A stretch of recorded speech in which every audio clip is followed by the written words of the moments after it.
Hi everybody, what's up? Welcome back and Happy New Year. Hope everybody had fantastic holidays. I did, had very busy as everyone else, I'm sure. But great holidays, great family time. Hope everybody else had the same. For those of you that didn't, I'm sorry, and let's make 2026 better. Easier said than done sometimes. I'm super aware of that. And for those of you that are just listening, just popping on, this is my story, my insane just little life that I wanted to share with people. It's more of a healing journey for myself and for others, but it is something that I started doing and got the idea several years ago. And I started at the beginning of my life and have just kind of progressively went through all of my ups, my downs, my in-betweens. And I've covered things in my life from sexual abuse to death to relationships, just all of the things that we go through as people, as individuals, as humans, and my struggles with that, my mistakes that I made. I try to hold myself accountable. I try to reach out to those that I've done wrong to in my past. I have, I think, done a good job at that, but this is just that journey for me, and I have decided to expose myself to anyone and everyone that wants to listen, and hopefully people can resonate and just identify with a little bit of my story and feel less alone and find some healing and know that, you know, everybody's got their struggles and their crap, and that is life. But I hope that you can find some healing along with me. I enjoy the interactions I've had, the sharing, the suggestions, the questions. So please keep that up.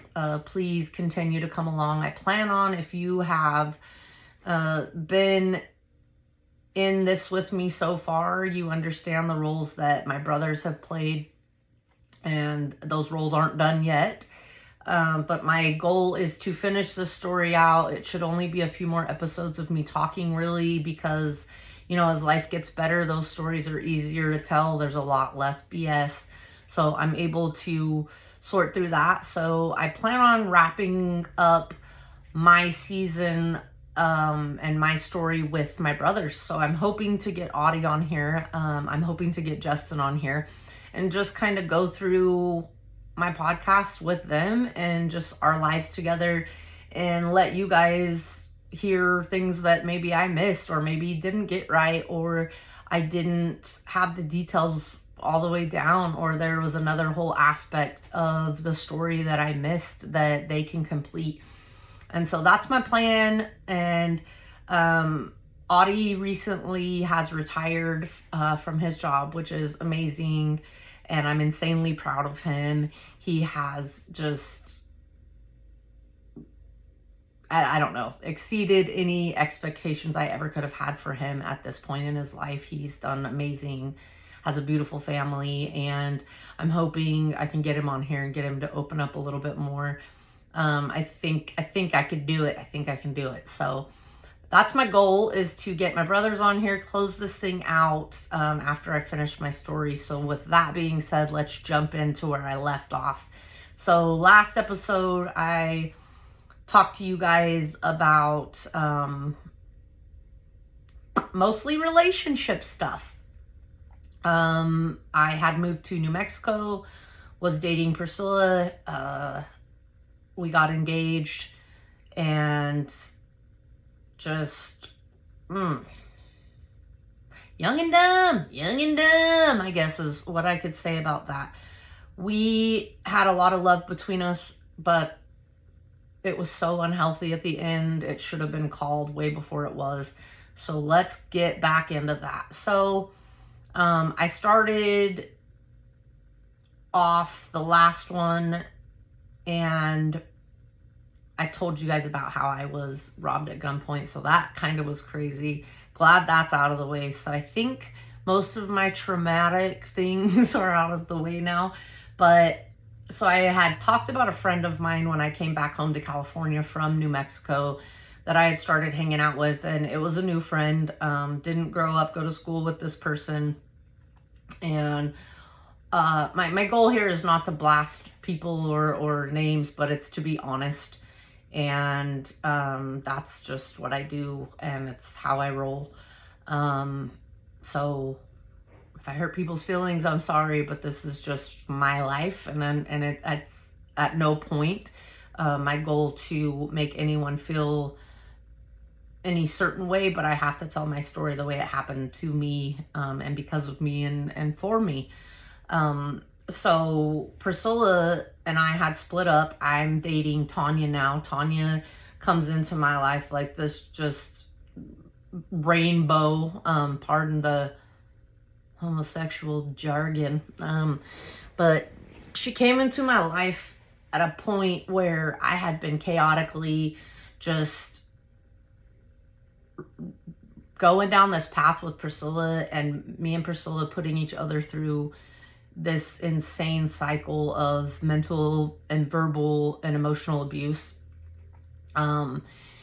She started dating the friend that I was hanging out with behind my back, and I was unaware of that for a while.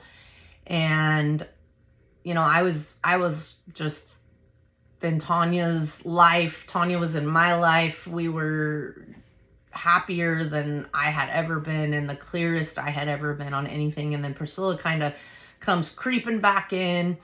I don't know if it was guilt she felt for what her and then Carissa were doing and the things that were going on there.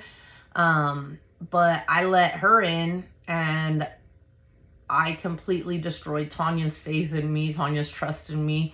I did not cheat on Tonya with Priscilla, but I did go back and end my relationship with Tonya just a couple of months after it began. And after she left, the relationship she was in, comes back to California to be with me. But later and now in life, looking back, we look back and we can thank God. Not laugh about it, but understand that we were both young and stupid still, and just the amount of disrespect that went on to the people that we had been in relationships with, or all of the mess that came, was just so hard. I like to call it my 100 years war. In the last episode, I said how no one had ever made me question my sanity in my life more than Priscilla did, and that to this day happens to be true. I was lied to so much by Carissa, who I thought was my friend. And so that started me questioning myself again. Questioning, oh my God, what did I do to deserve this? Tonya didn't do anything to deserve this. I kind of pulled her into my mess unknowingly. Thought Priscilla and I were done. So anyways, Priscilla and I get back together. At this point, my 20-year high school, Jesus, I'm aging myself a little bit. My 20-year comes later. My 10-year high school reunion was coming up. Priscilla and I had gotten back together. I take her to my high school reunion. She, doesn't know a lot of the people I went to high school with, knows some of them, and I know Tonya's going to be there. I know it's going to be a problem of jealousy, just chaos. So I'm just trying to, keep the peace, make sure everyone's comfortable. So I go with Priscilla. Well, before I get to the actual reunion where the activities are going down and the dinner's happening and everything, Priscilla is hella nervous because she knows Tonya's going to be there. She knows it's going to be my friends, my people that, I'm close with. So she proceeds to drink a bottle of wine before we get to the reunion. So she's pretty intoxicated, and we roll in, and she's in her dress, heels. The place where we had our reunion was some brick layers as walking paths. So she proceeds to get drunker than a monkey's uncle. And Tonya shows up. Friends, we're all sitting together because we all have the same friends, me and Tonya. And we straight up are sitting at the same table. Well, before we get there, my homegirl calls me Danielle. And she says, hey, Tonya's sitting at our table, so make sure your bitch is in check. I was like, oh my God, here we go. So that makes me nervous. And I'm like, oh my God. And Priscilla's just pissed, and just trying to, I don't know, flex her. I don't know. But so I was like, please keep your shit. Stay cool, be cool. So she goes, we go. Priscilla ends up falling down, drunk on the dance floor. Tonya shows up looking like, oh my God, she's in a pencil skirt, hotter than hell. I'm just like, Shana, what are you doing? What are you doing? Because me and Priscilla are not getting along in our relationship again. We did not get back together because we needed to, or should have, or really wanted to. So I'm not sure what is going on. Leave there. Me and Priscilla get in a huge fight. Break up again. And Tonya and I get back together again. And I'm like, yeah, I'm good. I'm not trying to do this with this girl. No. So during this time, I'm still being lied to. Her and Carissa get back together, or get together for the first time in public. I don't know what you want to call it. They're dating, and they're lying to me. So they weren't really public yet. They're still lying to me. And there was so much back and forth, you guys. So much, oh my God, what is happening in my life? I am in super self-destruct mode. Again. Go off the deep end. Again. Break up with Tonya. Again. Just absolutely losing my mind. And this time, my second niece is born.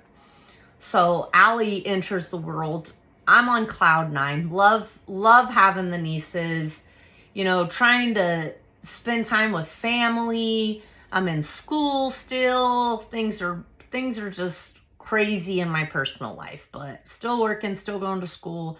Nieces are born, family life's popping, good things. So I just am dating other girls. Told Tonya I didn't want to be in a relationship. Just completely crush her again. I start dating a couple other girls. This really confuses her because she's like, I thought you said you didn't want to be in a relationship. And I'm like, yeah. And I knew it was just because I wasn't settled in my mind. I wasn't settled in my decision making. I had no idea what I was doing. I was stressed out. I'm, just stressed out, just that alcohol. So dating these girls that I have no business being with, a lot of them were just for right nows, not for forevers. And that's fucked up to say. And it's not something I'm proud of, but I was in my 20s, so I have changed that about myself. I did change that about myself, but at the time, it's just what I was doing, Still sleeping with men here and there, just doing my thing, partying, getting out there. And super, super not proud of my decision making. So it comes to this point in my life where I'm just tore up. I'm 29. Games are still being played. Finally, I realized I need Priscilla out of my life. I don't want to talk to her. I don't want to be around her. I don't want to associate in the same circles of people with her. So I finally kicked her out of my life, like, and it's not like I kicked her out of my life, like back then you couldn't block people on the phone, you know what I mean? But it was just this back and forth for so long and so many years, and it was just so toxic that, you know, when you're done, you're finally done. And I finally got done, thank God. So that was kind of the first thing that I did. And then I was like, yep, I want to be with Tonya. Like, Tonya is my priority. Tonya is my goal. I'm an idiot. All my friends were like, you're an idiot. It was this, I'm like, okay, I'm on a mission. I am on a mission. I am finally ready to settle down. Let me finish that. I'm finally ready to settle down. I don't feel like I need that hype in my life. Like, if I'm not out doing something constantly, I'm going to miss out on something. I always thought being content was the worst thing you could be in your life. I was this young, wild, energetic go-getter that was just no stopping, you know, burning the candle at both ends with work, school, social life, living, loving. And that left me finally. I was just like, okay, I don't want to live that life anymore. I want to live that life. I want to cross over to the other side. So that's my focus. Well, guess what happened when I was fucking around, dicking around, doing whatever I wanted, dating whoever I wanted? Tonya also started dating other people. So Tonya gets in a relationship and she's dating this person, and I am like, this whole time had been still coming around. You know, she's at work. I'll drop in, get her a soda pop, bring her lunch, you know, just whatever, just trying to pop in and say hi, say what's up, how's it going, you know, scheduling a massage here and there. And this is how I keep, like, you know, in the door with Tonya. Well, she's holding strong. She's like, nah, you're a mess. We've broken up twice. You don't know what you want. And so I just keep at it. Well, my family plans a camping trip up in Tahoe. So I say to Tonya, and it's for Labor Day. So I say to Tonya, like, hey, like, my family's going up to Tahoe. Let's go. Like, we're camping. She says, yeah.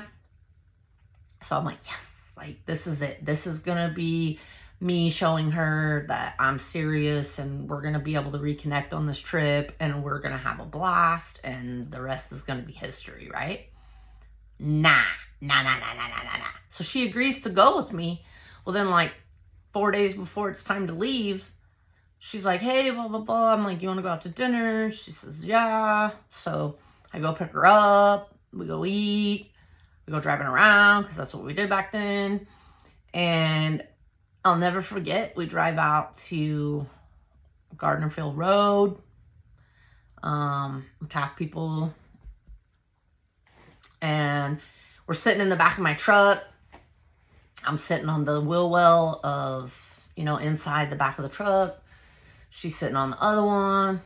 And I'm talking about, like, life and just how I want to be with her, and just all these things, and how sorry I am for everything, and and she's like, listen, she's like, I think you need to go on this trip by yourself. I said, skirt. What did you just say? By myself? No, you gotta come. Like, what are you talking about by myself? You gotta come. She's like, no, I think it'll be good for you to go by yourself and, like, just get your head right. Make sure this is really what you want. Like, I'm dating someone right now, and I just don't think it would be a good idea if I come with you. Mother, father. I couldn't believe it. I was like, are you serious? So I still have a few days, and I'm like, I know I can convince her to come with. I know that if she comes with me, that this will be it. We'll be golden. Nope, she held strong. She said, nah, nah, nah, nah, nah. Mm-mm, mm-mm, mm-mm, mm-mm, mm-mm. So I went on this trip by myself. So mind you, Labor Day, beginning of September. Okay. So I get back and I still feel the same. Like, yep, I still want her, I went by myself, had a great time with my family. And I'm like, come back, still want her. Yep. So it's September. Well, Tonya and I have the same birthday year and month. I'm 2 days older than her. So I get back and I'm having like a big 30th birthday party, getting ready to blow it out. And I go into her work and I said, hey, I'm still feeling the same. I still want to be with you. And she straight up shot me down. And this is when Tonya breaks my heart, And I mean, girl, good for you, because it's what I needed. So I go into her work and I'm like, hey, I'm having a 30th birthday party. This is where it's at. This is the theme. I would love it if you could come. Like, just come to my birthday party. And she's just like, yeah, probably not, but thanks for the invite, because she's just sweet, Yeah, but probably not. And I was just like, damn, okay. So I leave her alone after that.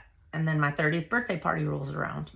And the whole time, I'm just waiting and looking and watching, like, people are showing up. It's big. There's like, I don't know, probably 60 people that come. And I'm just waiting and looking, and every person that walks through the door, I'm like, is it her? Is it her? Is it her? Is it her? Is it her? Hey, has anybody talked to Tonya? No. Damn.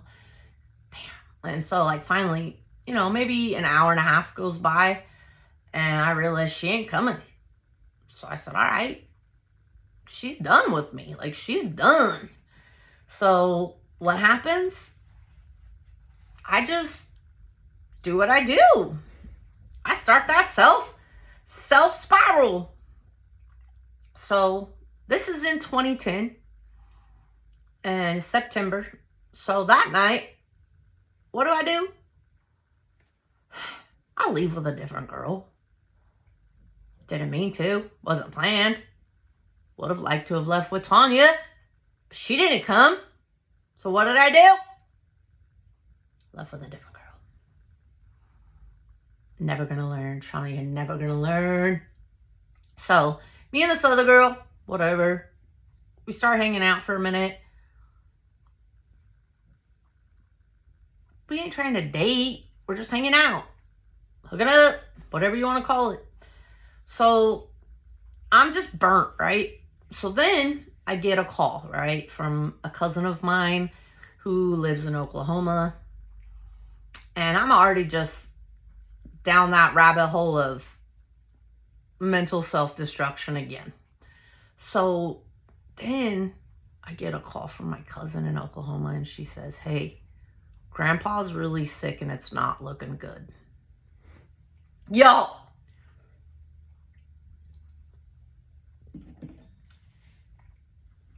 Still hadn't talked to my grandparents since I sent my grandmother's son to prison for molesting me. Meanwhile, they had showed up the whole time in court to support him.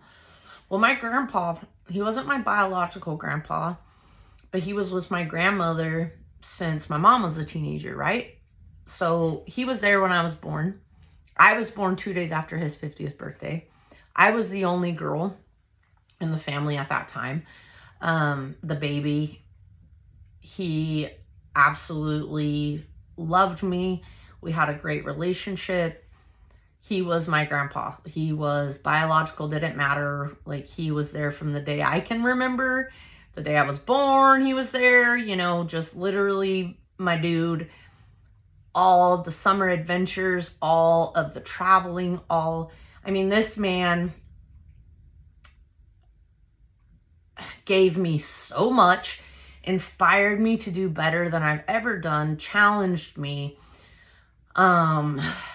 just supported my family, my whole entire family. Like, he didn't have any biological children of his own, which I kind of talked about in a past episode, but he took on my grandmother's chaotic life, her insane drug, alcohol addicted children.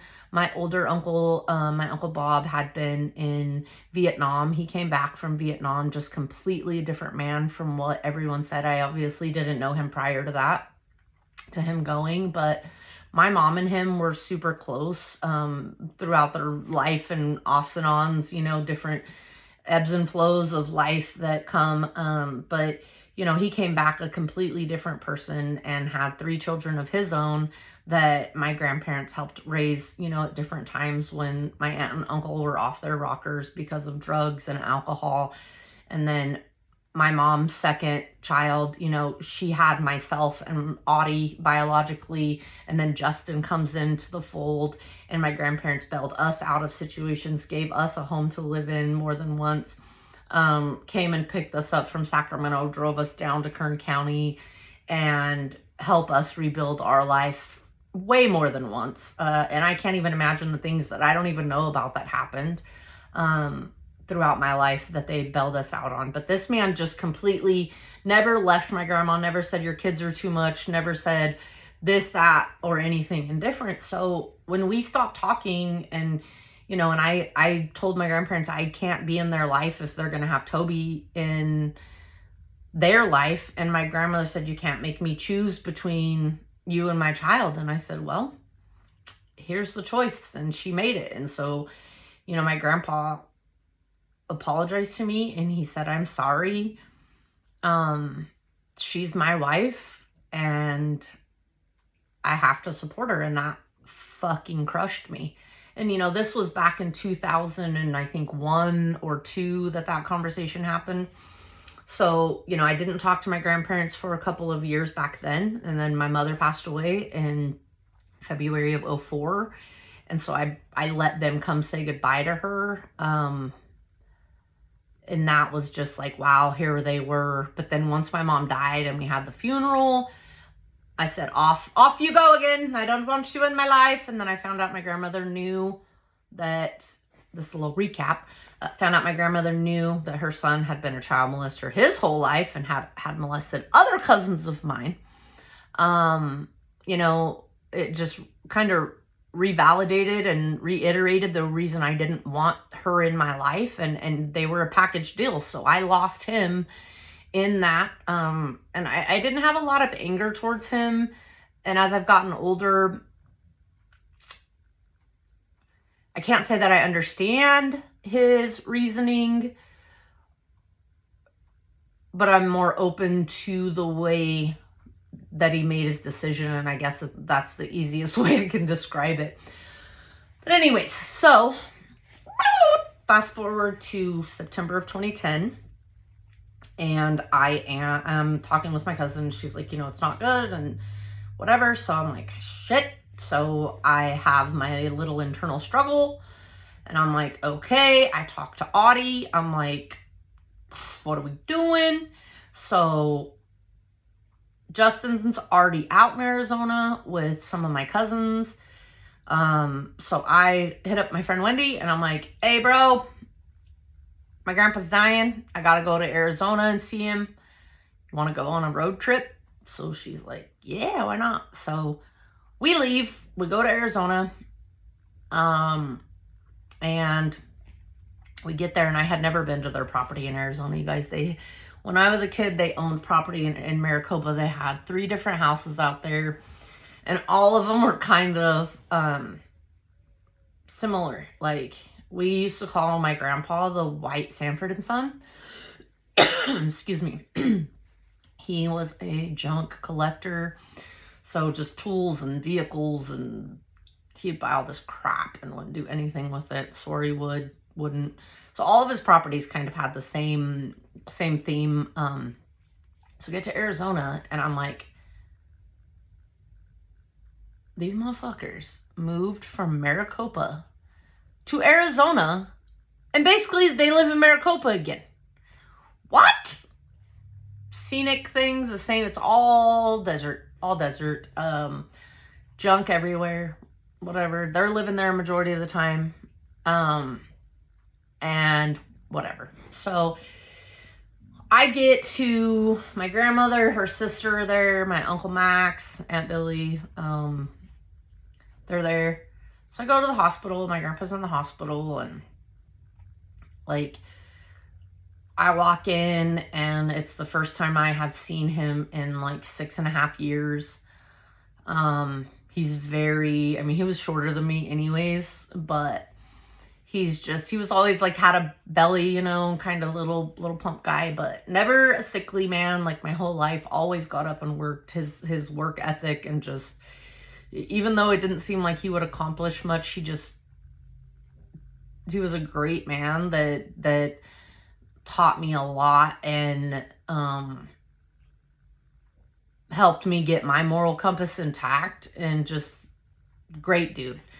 So sorry, I'm gonna cry a little bit. But I walk in, and he's like pale, skinny,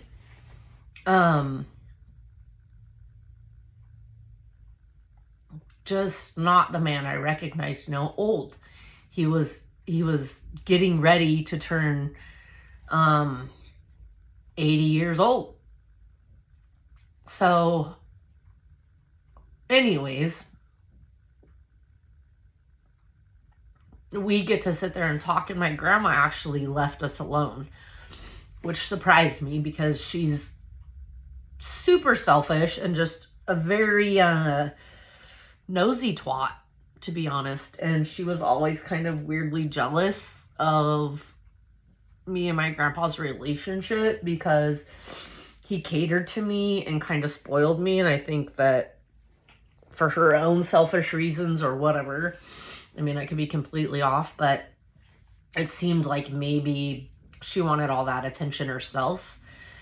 But anyways, so I get to see him and spend some time with just him. And, you know, he and I were able to sit there, and he apologized to me for the way things happened, the way that they went down. He made it very clear that it was the hardest decision he ever made to let me walk out of his life and to stay with her and be by her side to support her. But I didn't think I would ever get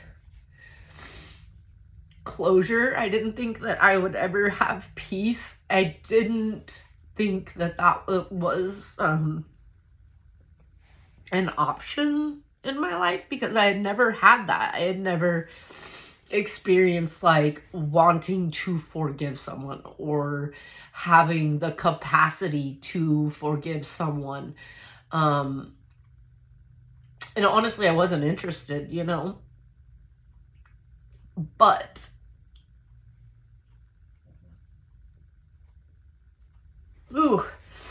dealing with the death of my mom and the death of Justin and the death of Mike Redfield in such a short period of time, in less than a year. You know, I lost 3 people that were just insanely important to me.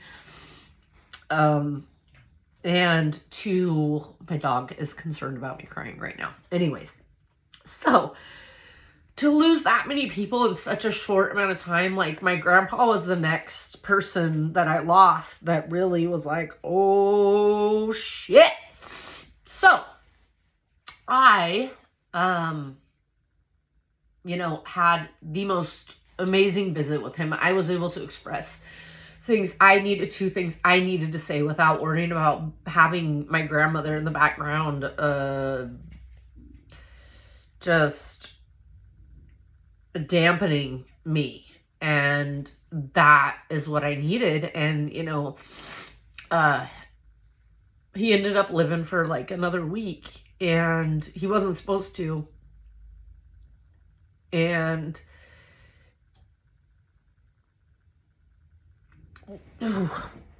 while we were sitting there, I'll never forget, one of the nurses walked in, and he was like, this is my granddaughter. And she said, oh, you're the granddaughter. And I was just like, yeah. And he goes, this little girl saved my life, and she said he talks about you all the time. And so he was like, yeah, this is Shana, this is the one that I talk about. And like, to hear that, it really healed my heart. It really, with him, not with grandma, with him. So that was a very unexpected turn in my life, and I needed it, like, at that time, like that whole divine intervention, the you know, the path I was on, the downward trajectory that I was just like living, and thought that's how it's got to be. That's where I was, and he completely healed that for me, took that away, and made me realize that, like, just because we weren't together anymore, just because we weren't in each other's lives, like, didn't mean that I wasn't that important to him, or I wasn't worth it, or I didn't matter. His bad for not letting me know, you know, his bad for letting time pass. But we were able to just say things that we never got to say to each other. And when he died, I felt very at peace with that.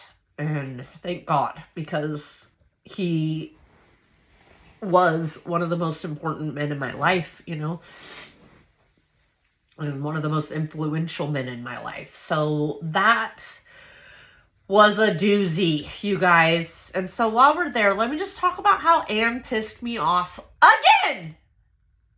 This bitch never stops, guys. My grandma never stops. So, pardon the snot. Oil Dorado. Talked about Oil Dorado before. Oil Dorado comes up, right? It's 2010, so it's the 100-year Oil Dorado celebration, which is celebrating the oil boom that happened in Kern County, in the valley that I lived in.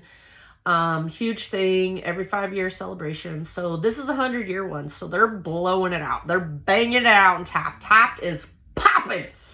So, I mean, we've got people like Eddie Money, which doesn't sound like a big deal. It's a big deal, you guys. Eddie Money was R.I.P. my man, the shit.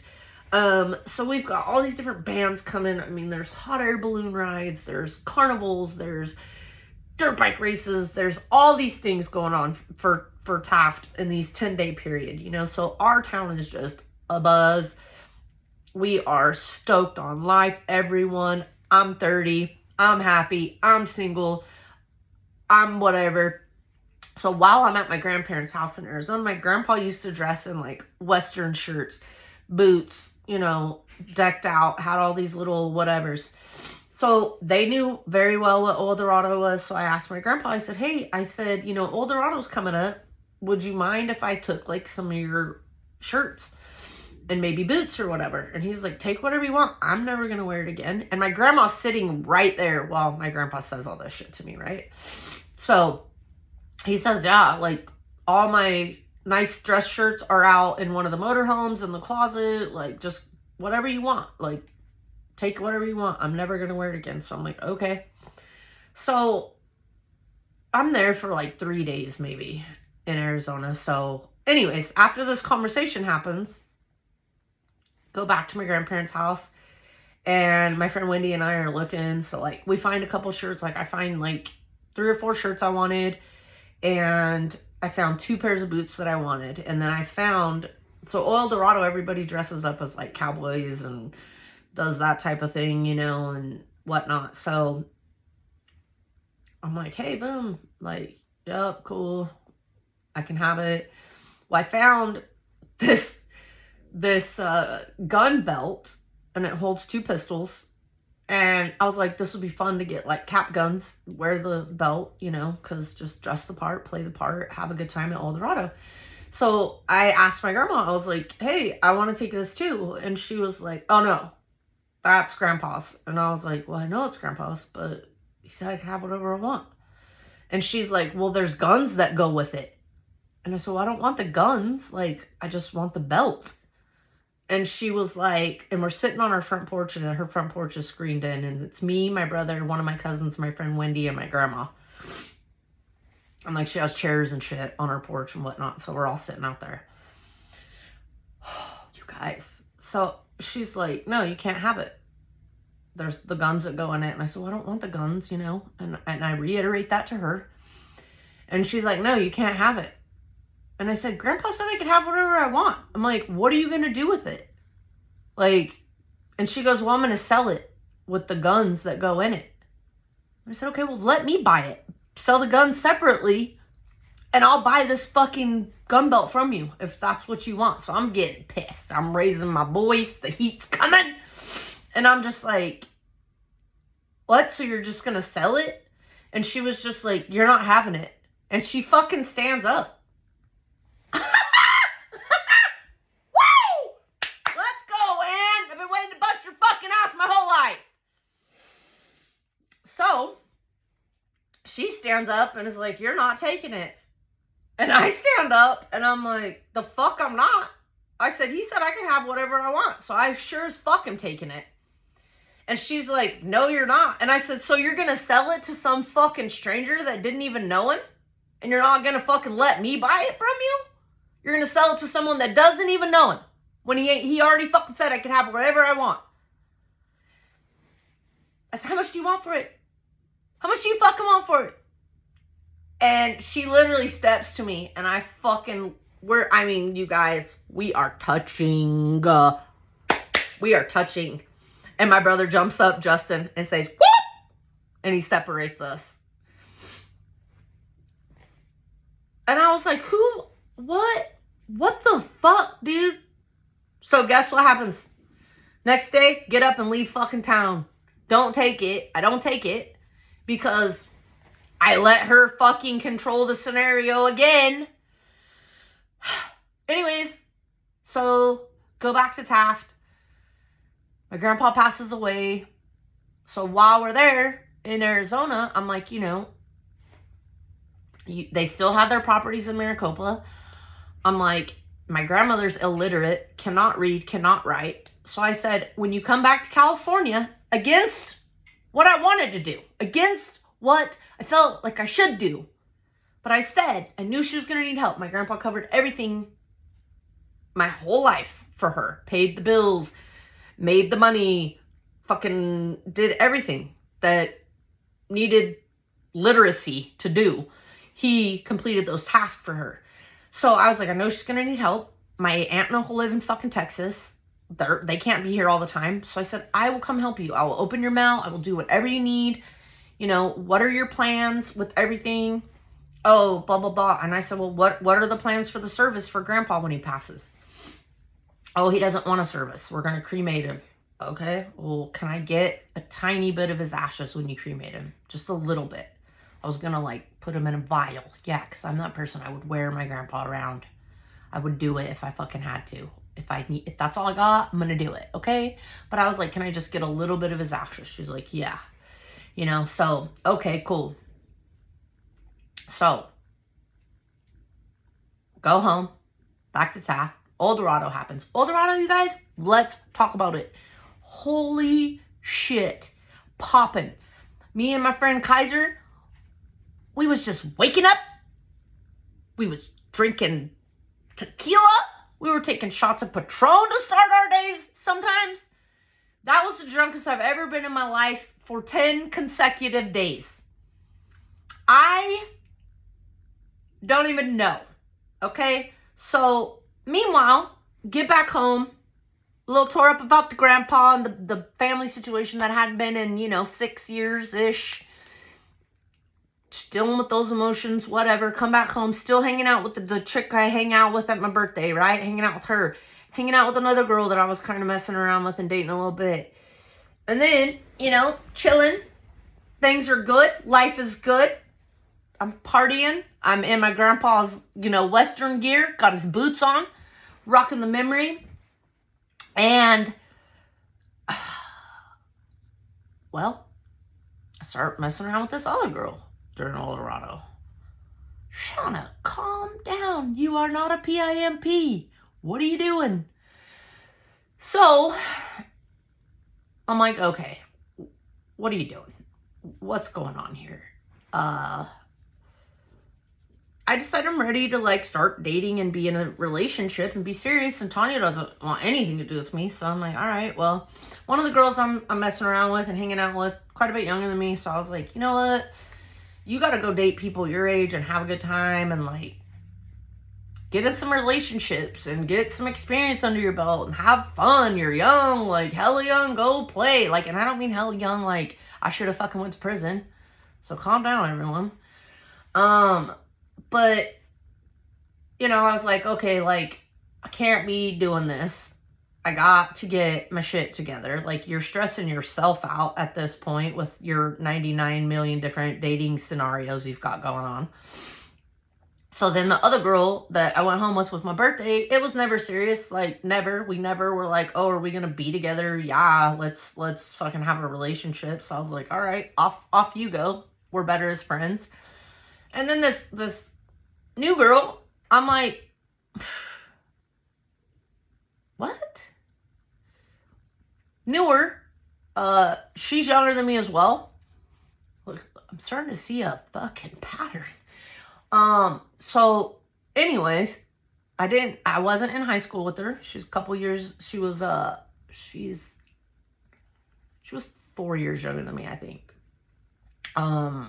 And so I think she graduated 8th grade when I graduated high school. But at this time, I'm like 30. She's like 26, 27, you know? So anyways, I'm like, all right, this one came out of nowhere. Let's see what's up here. Interest peaked. And I was like, all right. So at the end of Eldorado, I'm only hanging out with this one girl. And I'm like, this is interesting, and out of nowhere. And, oh, I forgot to tell you guys, Priscilla's still out of the picture, but guess what? I decided I would forgive Carissa for messing around with Priscilla while we were together and then dating her. And I decided to be friends and become roommates with Carissa because Jen decided she's moving out of her and ours house, her and my house that we had with Trent, and she's gonna move back in with her parents. So I'm like, I need a fucking roommate now. I need to find somewhere to live now. So I move in with Carissa. Yeah, mistake number 7,499 that I made. Her and Priscilla are still dating. Priscilla doesn't live there, but shit got real fucking awkward. And on one of the days of Eldorado, I get a call from, because it was me, Carissa, and this girl, Annie, that lived there. And I get a call from Annie that says, Priscilla's up here and shit has gone awry. You need to come now. They are fighting back. I get up there. They're fighting. I tell Priscilla to leave. Priscilla tells me to basically fuck off and she would evict me out of that house because her and Carissa had bought it together and I wouldn't live there anymore if she didn't want me to. I said, do what you gotta do, bitch. Get the fuck out of here. That's how me and Priscilla were getting along in 2010. Priscilla leaves, but shit was just chaos. So this is in October of 2010. I'm dating this other girl and she has a son. So I'm like, we're always hanging out. She lives in Bakersfield. I'm like, I can't be having her kid around this chaos and this unpredictability. So she's like, hey, you want to move to Bakersfield? And you know, lesbians, girl, get out of here. I was like, yep, sure do. So October passes, and in November, I moved to Bakersfield with her. And so during this time, we'll jump back to my family. I get a call from my brother, Justin, and he tells me blah, blah, blah about family shit, and I'm like, he mentions a celebration of life for my grandpa, and I said, I thought they weren't doing anything for grandpa. Grandma said they weren't doing anything. And he goes, oh yeah, they did a celebration of life and they spread Grandpa's ashes in Monterey. They did what? They did, huh?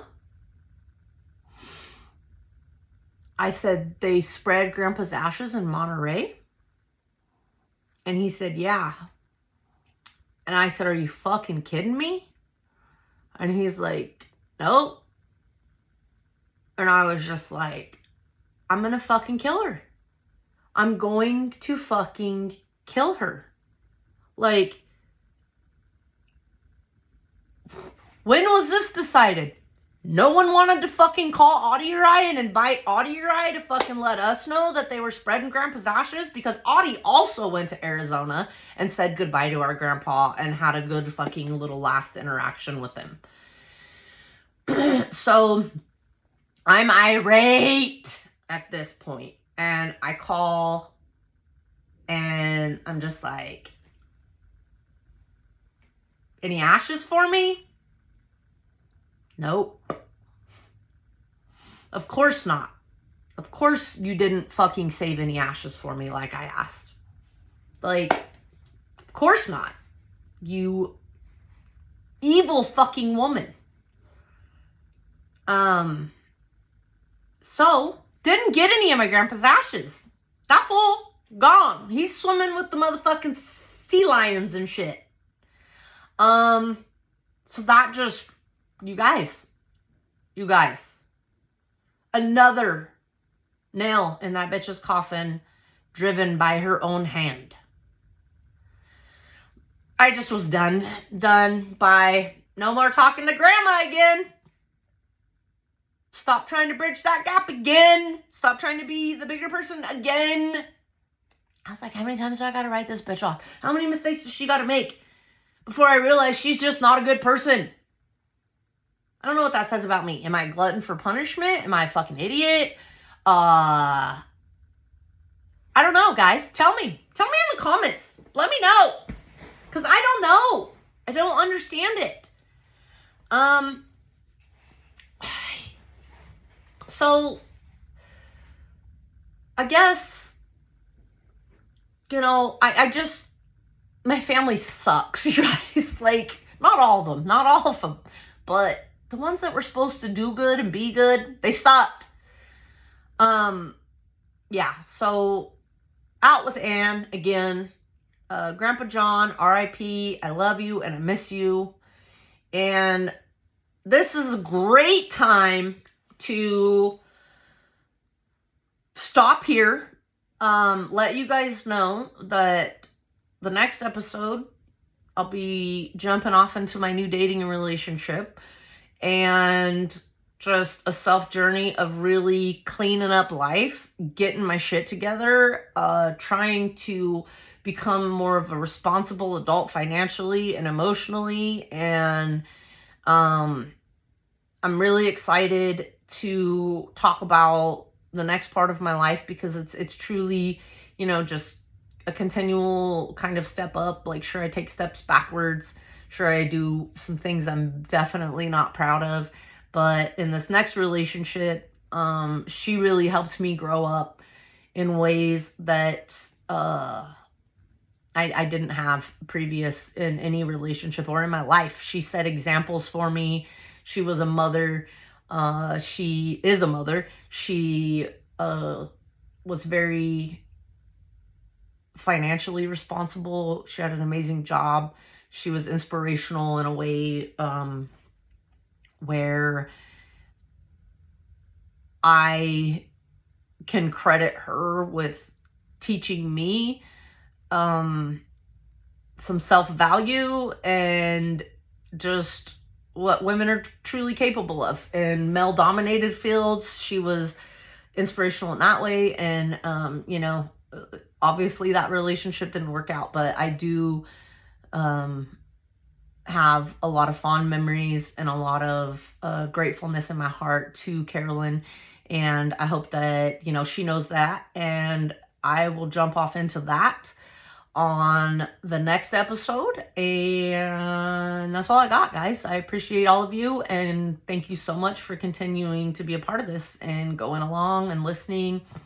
Please share, interact, and I'll see you guys next week. Hopefully, I'm gonna try to bang this mother out. And really, I know I've said this, but life has been lifing, as we all know.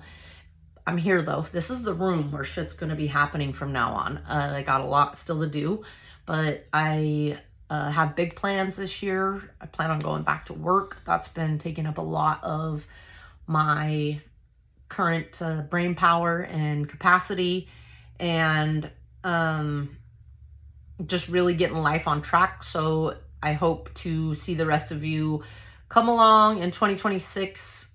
Let's finish this guy up, and I'll chat soon. Bye-bye.